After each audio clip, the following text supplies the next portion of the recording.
para pelaku scene lain itu pengen nge-rap gitu. Itu yang gue salut sih.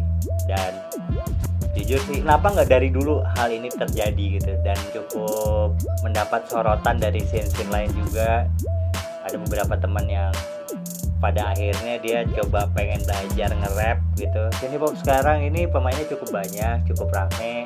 Gue bilang kenapa cukup meriah, cukup banyak, tapi gue nggak tahu kenapa, maksudnya essence-nya gue bilang agak kurang ya. Nggak tahu kenapa mereka so proud tentang diri mereka sendiri gitu. Mereka kurang concern terhadap keadaan di sekitar. Tuh yang gue bilang sih, yang gue lihat sekarang ya. Tapi tiap karya gue punya cerita gitu ya. Buat lagu adalah sebuah warisan buat anak cucu lo ke belakang kan. Karena gue besar dari orang-orang yang ngasih tahu gue cara bikin lirik yang meaningful, yang berpesan. Buat gue adalah ketika lo bisa ngedengerin lagu lo buat orang lain yang di luar hip hop, itu sih yang gue, dan itu akan menjadi daya tarik tersendiri buat orang di luar hip hop, jadi untuk suka hip hop itu sendiri. Materi lagu yang bagus sih, walaupun sejelek-jeleknya itu lagu pasti punya meaningful dan penyampaian pesan. Nah, penyampaian pesannya, karena gue gede di tahun 90-an ya, mungkin gue prefer dengan cara yang positif lah gitu.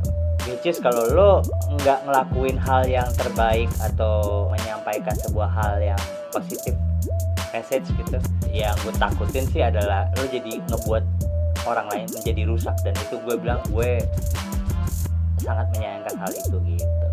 Gue lihat emang tahun 2016 ini banyak rapper-rapper baru yang ngeluarin lagu-lagu yang mereka nyampein pesan. Gue kagak peduli lo ngomong apa gitu kan, kayak gitu-gitulah.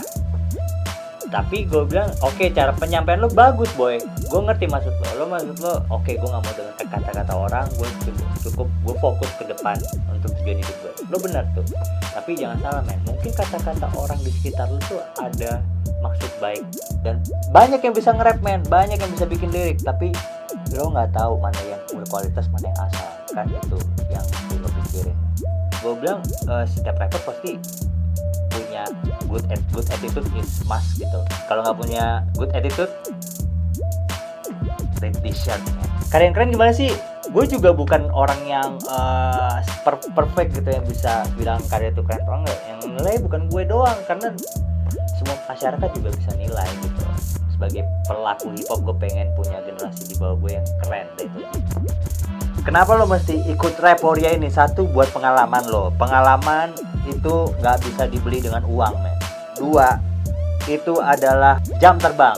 Jam terbang juga nggak bisa dibeli sama uang, tapi dengan lo temani proses. Itu yang namanya proses, lo harus temani. Dan gue bilang Raporia ini adalah sebuah ajang pencarian bakat rap yang gue bilang sih oke, karena dengan juri-jurinya juga oke, dan gue salut sih dengan ada acara gini. Kenapa nggak dari dulu aja gitu kan, dan kenapa baru 2016 nih. Dan hadiahnya sih, gue kontrak rekaman, syuting video klip juga, ada sejumlah uang tunai juga. Oh men, kapan lagi lo bisa ikut acara kayak gini? Itu worth it banget lah. Coba aja dengan duit 200.000 rupiah. Gue bilang itu sebuah hal yang keren sih men. Gue bilang itu hal yang keren, dan ketika lo bisa nyampein pesan dengan baik, Raporia ini mendidik lo supaya lo punya good attitude. Alright, lo mesti ikut, lo mesti join, karena kalau nggak join lo bakal nyesel seumur hidup lo. Guarantee.